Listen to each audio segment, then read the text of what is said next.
نماز ایمان والے کے برابر نہیں ہو سکتا.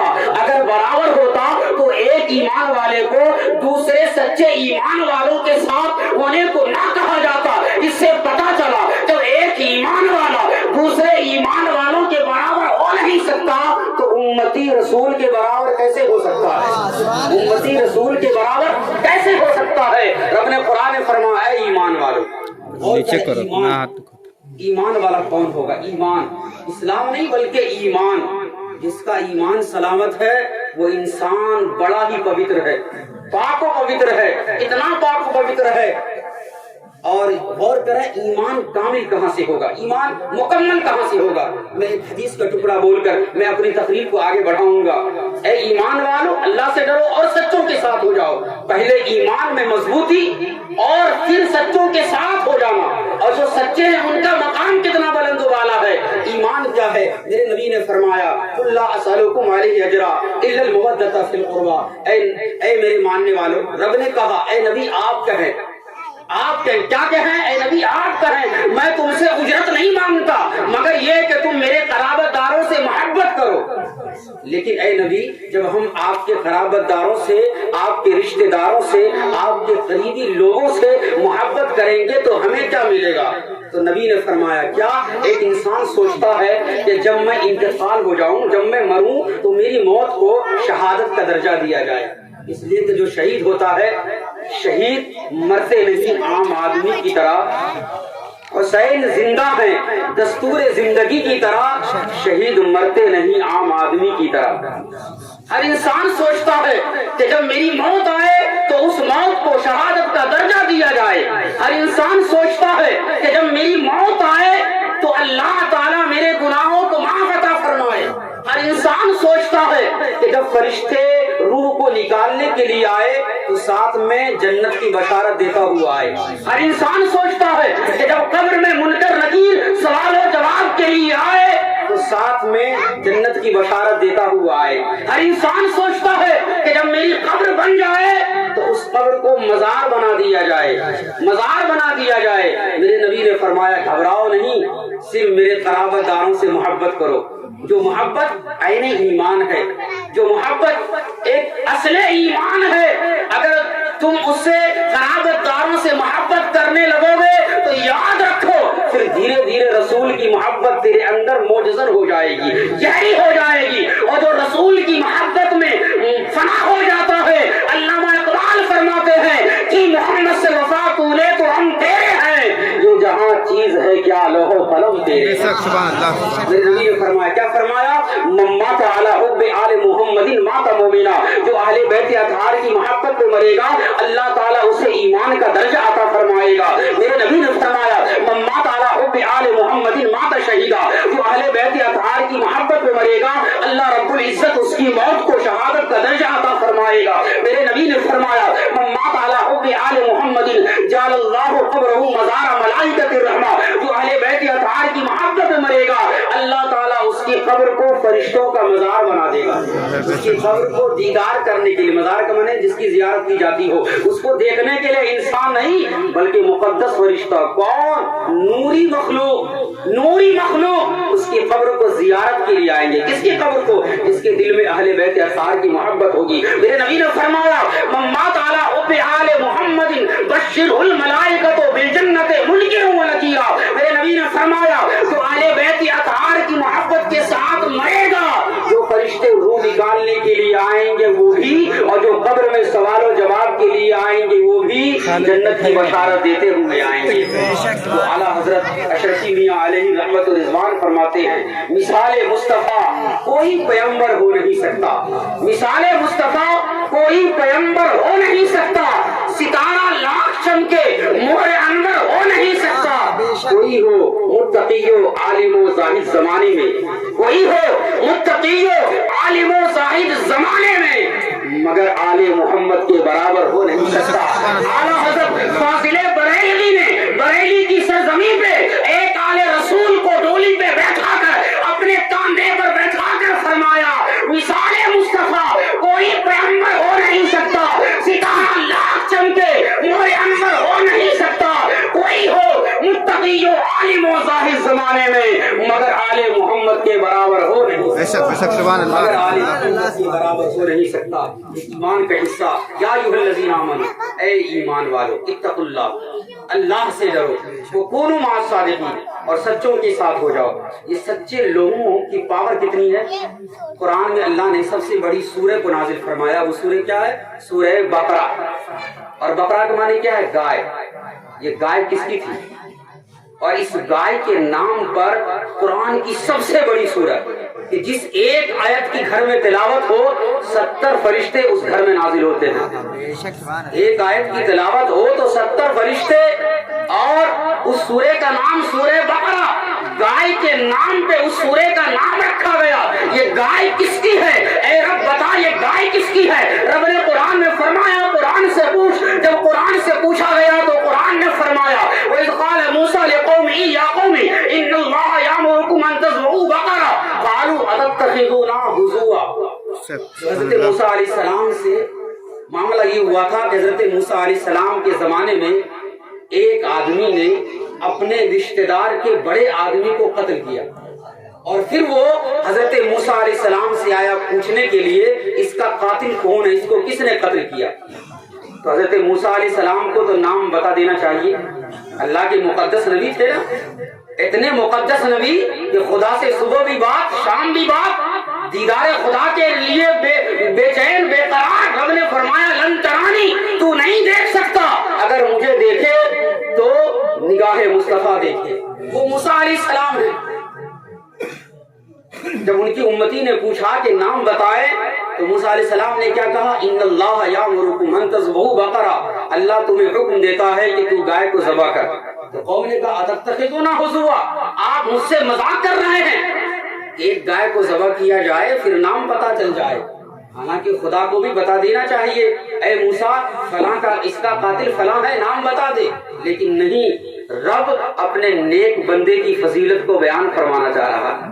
رب اپنے بندے کی فضیلت کو، مقام و مرتبہ کو بیان فرما رہا ہے. رب اپنے نیک بندے سے جڑی ہوئی ہر چیز کا بیان قرآن میں بیان فرما رہا ہے تاکہ میرے نیک بندے میرے مخصوص بندے کی فضیلت کو دیکھے، مقام و مرتبہ کو دیکھے. اور مقام و مرتبہ کیا ہے؟ حضرت موسیٰ علیہ السلام کے زمانے میں ایک اللہ کے نیک بندے تھے جن کا انتقال ہونے لگا. وقت انتقال آپ نے اپنی بیوی سے کہا جب میرا انتقال ہو جائے اس گائے کو جنگل میں چھوڑ دینا. جب میرا بیٹا جوان ہو جائے اسے کہنا کہ جنگل میں جائے اور گائے کو لے کر آ جائے. بیوی کہتی ہے آپ کا انتقال ابھی ہو رہا ہے، بچے چھوٹے ہیں اور 15 سال کا زمانہ گزر جائے گا. کیا 15 سال کے بعد بھی جنگل سے کوئی جانور مل جائے؟ تو باپ نے کہا، اس شوہر نے اپنے بیوی سے کہا گھبرانے کی ضرورت نہیں ہے، بیٹے کو جنگل میں بھیج دینا اور کہنا میرے نام سے آواز دے تو گائے فوراً حاضر ہو جائے گی. اسی نیک بندے کی گائے تھی. المختصر جب وہ بیٹا ہوشیار ہو گیا، کیونکہ واقعہ بڑا لمبا ہے، اختصار کے ساتھ میں آگے بڑھ رہا ہوں. جب وہ بیٹا ہوشیار ہوا، ماں نے کہا بیٹا جا جنگل میں جا اور گائے کو آواز دے. المختصر اس نے آواز دیا، گائے آ گئی. ادھر واقعہ چل رہا ہے. کیا چل رہا ہے؟ کہ اس نے قتل کیا تو رب کا حکم ہوا کہ اے موسیٰ آپ کہیں ایک گائے کو ذبح کرے کہ اس گائے کے دم سے پونچھ سے اس مردار کے بدن میں لگا دیا جائے. فضربنا، ضرب ضربوں کا معنی ہوتا ہے مارنا اور زمین پر دھیرے دھیرے چلنا.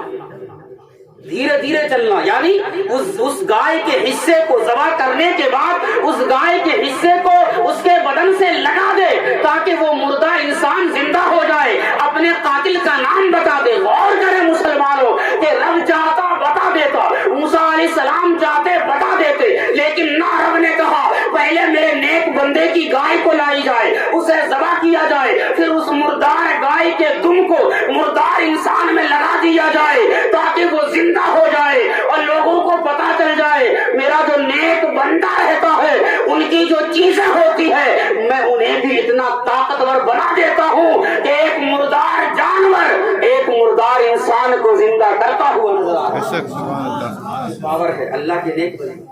غور کرے. اسی طرح اللہ نے قرآن مقدس میں حضرت سلیمان علیہ السلام کے واقعے کو ذکر فرمایا کہ جب ہدہد پرندہ غائب ہوا نظروں سے تو حضرت سلیمان علیہ السلام کو خبر ملی. المختصر وہ ہدہد پرندہ سامنے آیا لیکن خبر لے کر کس چیز کا؟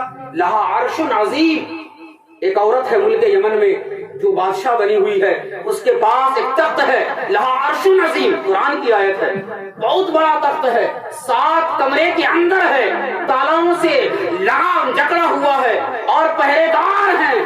تو حضرت سلیمان علیہ السلام نے فرمایا کوئی ہے میری حواریوں میں سے، میرے ماننے والوں میں سے جو اس تخت کو لے کر آ جائے؟ تو قال عفریت من الجن، جن میں سے ایک نے کہا کہ وہ چیز میں لے آؤں گا آپ کی مجلس ختم ہونے سے پہلے یا آپ کے کھڑے ہونے سے پہلے۔ تو سلیمان علیہ السلام نے فرمایا نہیں، مجھے پہلے چاہیے، مجھے اور جلدی چاہیے۔ تو قال رجل، ایک آدمی نے کہا کون؟ جو اللہ کا بندہ تھا، اس نے کہا کیا؟ اے سلیمان علیہ السلام، آپ کے پلک جھپکنے سے پہلے ملک یمن کا تخت ملک فلسطین میں حاضر ہو جائے گا۔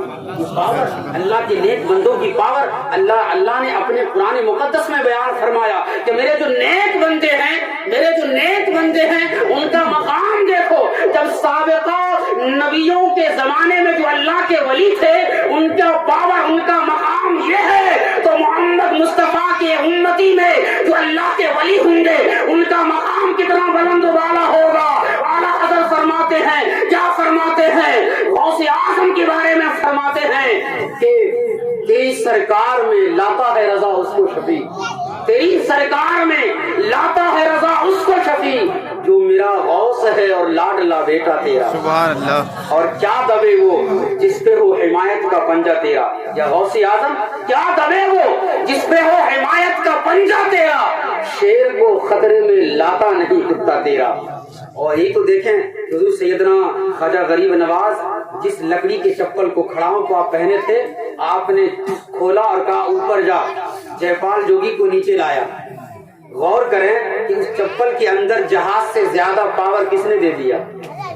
آج جہاز اڑانے والا اڑا کر کہتا ہے ایسا مشین ایجاد کرنے والا کوئی نہیں، لیکن مذہب اسلام ہندوستان کا راجا سیدنا خواجہ غریب نواز کہتے ہیں تم بنا لو گے، اڑا لو گے، لیکن بے جان لکڑی کو آسمان کی بلندی پر اڑانے والا، جے پال جوگی جیسا انسان کو زمین پہ لانے والا کوئی نہیں ہو سکتا۔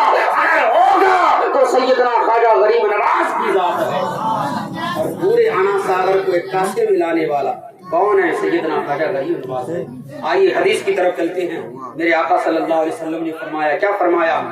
حضرت ابو سعید خدری اس کے راوی ہیں، میرے نبی نے فرمایا کہ اے میرے صحابہ، بنی اسرائیل میں ایک انسان تھا، یعنی بنی اسرائیل حضرت یعقوب علیہ السلام کا لقب ہے، حضرت ابراہیم علیہ السلام کے پوتے حضرت یعقوب علیہ السلام کا لقب بنی اسرائیل ہے۔ ان کے خاندان میں جتنے انبیاء آئے ان کو بنی اسرائیل کہا جاتا ہے۔ ہمارے اور آپ کے نبی محمد مصطفیٰ صلی اللہ علیہ وسلم نے فرمایا، اس کے راوی حضرت ابو سعید خدری ہیں، بخاری شریف کی حدیث ہے، میرے نبی فرماتے ہیں اے ابو سعید خدری، بنی اسرائیل میں ایک انسان تھا جس نے 99 آدمیوں کا قتل کیا، پھر اس کے دل میں توبہ کا ارادہ آیا، فاتا راہبن، وہ ایک راہب کے پاس آیا، توریت و انجیل کے عالم کے پاس آیا اور کہا حل من توبۃ، کیا میرے اس گناہ کا توبہ ہے؟ اس نے کہا نہیں، تو نے 99 آدمیوں کا قتل کیا ہے، تیرے اس گناہ کا توبہ نہیں ہے۔ تو میرے نبی فرماتے اس انسان نے اس عالم کا بھی قتل کیا، پھر وہ آگے چلا۔ میرے نبی فرماتے ہیں فاتا رجلا، وہ ایک آدمی کے پاس آیا اور کہا حل من توبۃ، کیا میرے اس گناہ کا توبہ ہے؟ میں نے 100 آدمیوں کا قتل کیا ہے۔ میرے نبی فرماتے ہیں میرے صحابہ، اس ایک آدمی نے کہا ایتی قریۃ کذا و کذا، تو فلاں بستی چلا جا، وہاں اللہ کے نیک بندے کا مزار ہے۔ بولے سبحان اللہ۔ اس بستی میں اللہ کے نیک بندے کا مزار ہے، وہاں تو چلا جا اور وہاں جا کر اللہ کی بارگاہ میں دعا کر اپنے گناہوں کی معافی مانگ، اللہ تعالیٰ تیرے سارے گناہوں کو معاف عطا فرمائے گا۔ میرے نبی فرماتے وہ انسان توبہ کے ارادے سے اس بستی کی طرف چلنے لگا، راستے میں اس کا انتقال ہو گیا۔ میرے نبی فرماتے ہیں پھر اس کے بعد جنت کے فرشتے آ گئے، جہنم کے فرشتے آ گئے۔ میرے نبی فرماتے ہیں فاختصمت الملائکۃ فیہ، فرشتے آپس میں جھگڑنے لگے۔ جنت کے فرشتے کہہ رہے تھے میں اسے جنت میں لے کر جاؤں گا، اس لیے کہ یہ توبہ کے ارادے سے اللہ کے نیک بندے کی بستی کی طرف جا رہا تھا، اور جہنم کے فرشتے کہہ رہے تھے میں اسے جہنم میں لے کر جاؤں گا، اس لیے کہ اس نے 100 آدمیوں کا قتل کیا ہے۔ میرے نبی فرماتے ہیں رب نے وحی فرمائی اور کہا اے فرشتوں، جھگڑنے کی ضرورت نہیں ہے، زمین کو ناپو، اگر یہ بندہ میرے نیک بندے کے قریب ملے گا، قریب پایا جائے تو اس کے سارے گناہوں کو میں معاف عطا فرماتا ہوں۔ میرے نبی فرماتے ہیں فرشتے نے زمین کو ناپا اور اللہ نے وحی فرمائی اس زمین کی طرف جس طرف اللہ کا نیک بندہ تھا۔ کیا وحی فرمائی؟ اے زمین اس گناہگار بندہ کو اپنی طرف کھینچ لے، اپنی طرف کھینچ لے۔ میرے نبی فرماتے ہیں جب فرشتوں نے زمین کو ناپی تو ایک بالش وہ گناہگار بندہ اس نیک بندے کی بستی کی طرف جب پایا گیا تو رب کا اعلان ہوا، اے جنت کے فرشتوں مبارک ہو، میں نے اس کے سارے گناہوں کو معاف عطا فرمایا۔ اور کرے جب بنی اسرائیل کے زمانے میں اللہ کے جو نیک بندے تھے، اللہ کے ولی تھے، ان کا مقام اتنا بلند و بالا تو امت محمدیہ میں جو اللہ کے ولی ہوں گے ان کا مقام کتنا بلند و بالا ہوگا، کتنا بلند و بالا ہوگا۔ یہ تو کنتم خیر امتن کا خطاب لے کر آیا ہے، سب سے بہتر امت کا خطاب لے کر آنے والا یہ امت محمدیہ کی ذات ہے۔ غور کریں مسلمانوں، اس حدیث سے پتہ یہ چلا 4 مسئلے نکلے۔ پہلا مسئلہ یہ نہیں نکلا کہ وقت کا اگر عالم بھی ہو اور اس کا تعلق اللہ کے ولی سے نہ ہو تو اس کا علم فائدہ نہیں دیتا، اور دوسرا مسئلہ نکلا کہ عالم نہ ہو، جاہل ہو، حدیث میں رجل عام آدمی ہو اور اس کا تعلق اللہ کے ولی سے ہو جائے تو ایک جہنمی انسان کو جنتی بننے کا راستہ بتاتا ہوا نظر آتا ہے۔ اور تیسرا مسئلہ یہ نکلا کہ جس بستی میں اللہ کے نیک بندے رہتے ہیں وہاں پر رحمت و نور کی بارش ہوتی ہے، اور اس بستی میں جا کر جو بندہ دعائیں مغفرت کرتا ہے اللہ رب العزت اس کے گناہوں کو معاف عطا فرماتا ہے۔ حضرت موسیٰ علیہ السلام چلے کہاں؟ حضرت خضر علیہ السلام سے ملنے کے لیے۔ رب نے قرآن میں ذکر فرمایا تو موسیٰ علیہ السلام نے فرمایا اے رب خضر علیہ السلام کے ملنے کی نشانی کیا ہوگی؟ تو رب نے فرمایا بھنی ہوئی مچھلی لے لے، جب وہ جہاں وہ زندہ ہو جائے سمجھ جانا وہیں میرا نیک بندہ رہتا ہے۔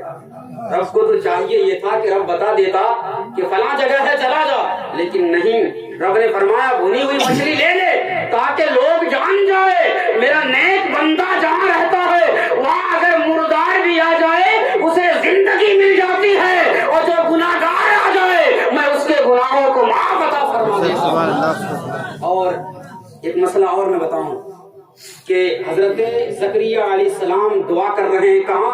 حضرت مریم علیہ السلام کے گھر میں۔ حضرت موسیٰ علیہ السلام ملنے کے لیے جا رہے ہیں کس سے؟ خضر علیہ السلام سے۔ ایک روایت کے مطابق خضر علیہ السلام ولی ہیں، ولی کو تو نبی کے پاس آنا چاہیے، ولی کو نبی کے پاس آنا چاہیے۔ اسی طرح حضرت مریم علیہ السلام کو حضرت زکریا علیہ السلام کے حجرے میں آپ رہتی تھی وہاں آنا چاہیے، لیکن ولی اگر کوئی کام کرے جو شریعت سے الگ ہو تو وہ شریعت نہ بنے، اور نبی اگر کوئی کام کرے تو شریعت بن جائے۔ تو غور کیجئے گا، نبی کوئی کام کرے اگر کسی کام پر خاموش بھی رہے تو شریعت بن جائے، ولی کام کرے تو اچھا ہے، شریعت نہ بنے۔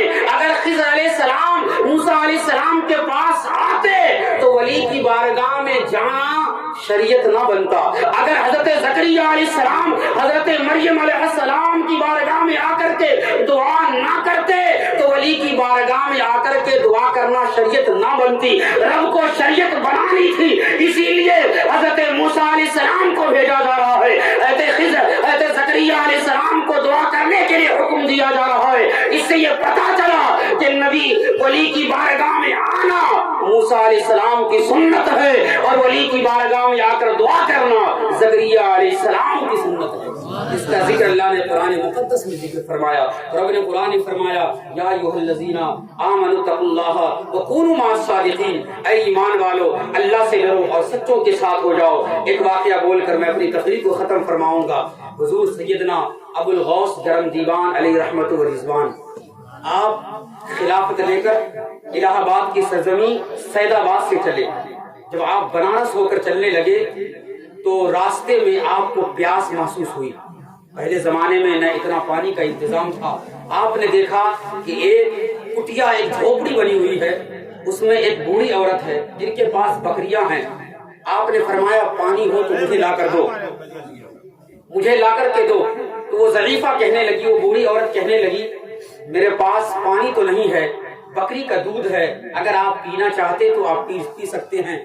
تو حضرت ابوالغوث گرم دیوان علیہ رحمت و رضوان آپ نے فرمایا تم کون ہو، مسلمان ہو یا غیر مسلم ہو؟ اس نے کہا میں مسلمان نہیں غیر مسلم ہوں۔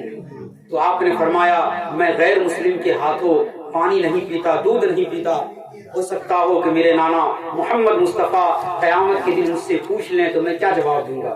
وہ بوڑھی عورت کہنے لگی اتنی سی بات ہے تو میں مسلمان ہو جاتی ہوں۔ المختصر جب وہ مسلمان ہو گئی تو سید ابوالغوث گرم دیوان نے دودھ کا پیالہ اٹھایا، آپ نے نوش فرمایا، آپ آگے بڑھے۔ کچھ دن کے بعد اس ضعیفہ کا انتقال ہو گیا۔ گھر والوں کو پتا نہیں تھا کہ وہ مسلمان ہو چکی ہے۔ جب لوگ اسے جلانے کے لیے لے کر جانے لگے تو کچھ لوگوں نے کہا یہ تو مسلمان ہو چکی تھی، آپ اسے جلانے کے لے کر جا رہے ہیں۔ گھر والوں نے کہا، خاندان والوں نے کہا کہ اس کے اسلام کی نشانی نہیں معلوم، کہ مسلمان ہوتی تو پتا چلتا۔ یہاں تک کہ یہ خبر آپ تک پہنچ گئی، آپ حاضر ہوئے اور فرمانے لگے کہ یہ تو مسلمان ہے، اسے جلاؤ مت، اسے مسلمانوں کے قبرستان میں گاڑ دو۔ انہوں نے کہا نشانی کیا ہے؟ آپ نے فرمایا کہ اگر یہ تیری ماں زندہ ہو کر کہہ دے میں مسلمان ہو گئی ہوں تو کیا تم مان لو گے؟ ان لوگوں نے کہا مان ہی نہیں بلکہ میں آپ کے دھرم کو ہی مان لوں گا۔ پاور دیکھیں، طاقت دیکھیں، ایک اللہ کے ولی کی طاقت دیکھیں۔ آپ نے اشارہ فرمایا، وہ ضعیفہ اپنے چہرے سے کفن کو ہٹاتی ہے اور اشہد ان لا الہ الا اللہ وہ محمد رسول اللہ پڑھتے ہوئے اپنے چہرہ کو کھولتی ہے اور کہتی ہے بیٹے گھبراؤ نہیں، میں تو مسلمان ہو چکی ہوں، میں تو مسلمان ہو چکی ہوں۔ تو وہ سب حیران ہو گئے، کہا یہ پاور آپ کے پاس کہاں سے آیا؟ کہا یہ پاور میرے پاس ہے۔ جب میرے پاور کا یہ انداز ہے تو غور کرو میرے جد امجد سیدنا غریب نواز کے پاور کا عالم کیا ہوگا، ان کے جد امجد غوث اعظم کے پاور کا عالم کیا ہوگا، ان کے جد امجد امام حسن و حسین کے پاور کا عالم کیا ہوگا۔ جو اللہ کے ولیوں کی بارگاہ سے مل جاتا ہے اللہ رب العزت اسے بلند و بالا فرما دیتا ہے۔ یہی وجہ ہے کہ آج بھی جب ایک انسان مزار پہ رکھی ہوئی چادر سے پوچھتا ہے، مزار پہ رکھے ہوئے پھول سے پوچھتا ہے، مزار سے لگی ہوئی اینٹ اور پتھر سے پوچھتا ہے، اے اینٹ اور پتھر بتا تجھے لوگ چومتے کیوں ہیں، اے چادر بتا تجھے لوگ عزت کی نگاہ سے دیکھتے کیوں ہیں، اے پھول بتا تجھے لوگ عزت کی نگاہ سے دیکھتے کیوں ہیں؟ تو وہ چادر و پھول و پتھر کہتے ہیں اے انسان تو غور تو کر۔ وہ پھول کہتا ہے جب میں کلی سے نکلا تھا چاہیے تو یہ تھا، جب میں پودا سے نکلا تھا، درخت سے نکلا تھا، پیڑ سے نکلا تھا، چاہیے تو یہ تھا کہ لوگ مجھے حیرت کی نگاہ سے دیکھتے لیکن لوگ مجھے عزت کی نگاہ سے نہیں دیکھ رہے تھے۔ وہ چادر کہہ رہی ہے اے انسان ذرا سوچ تو جب میں بازاروں میں تھا لوگ مجھے پوچھتے نہیں تھے۔ وہ اینٹ اور پتھر کہتا ہے جب میں الگ تھلگ تھا لوگ مجھے پوچھتے نہیں تھے، لوگ مجھے جانتے نہیں تھے، عزت کی نگاہ سے دیکھتے نہیں تھے۔ میں جیسے ہی ولی کی بارگاہ سے مل گیا لوگ ادب کے ساتھ قدم رکھتے ہیں۔ اے انسان سوچ میں چادروں پھولوں اینٹ ہو کر کے جب اتنا عزت پا سکتا ہوں تو انسان ہے۔ ولی کی بارگاہ سے مل جا تیرا مقام بھی بلند و بالا ہو جائے گا، تیرا مقام بھی بلند و بالا ہو جائے گا، اتنا بلند و بالا ہو جائے گا کہ جب تیری روح نکلے گی تجھے قبر میں دفنایا جائے گا تو وہ قبر کی منزل تیرے لیے جنت کی کیاریوں میں سے ایک کیاری ہو جائے گی اور حشر کا میدان تیرے لیے آسان ہو جائے گا، پل صراط کا راستہ تیرے لیے آسان ہو جائے گا۔ شرط یہ ہے یا ایھا الذین آمنوا اتقوا اللہ وکونوا مع الصادقین، اے ایمان والو اللہ سے ڈرو اور سچوں کے ساتھ ہو جاؤ۔